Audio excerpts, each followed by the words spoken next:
నా పుట్టుక మరుమం ఇప్పటికి పురిటి నొప్పులకే ఎరుక.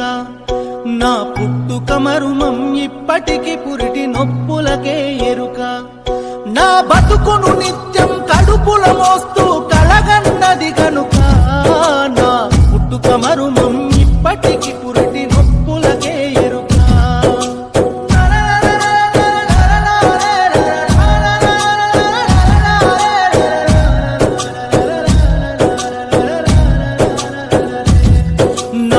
కలిపే గులు అరిసినారు పులు అక్షరాల కెరుక. నా కలిపే గులు అరిసినారు పులు అక్షరాల కెరుక.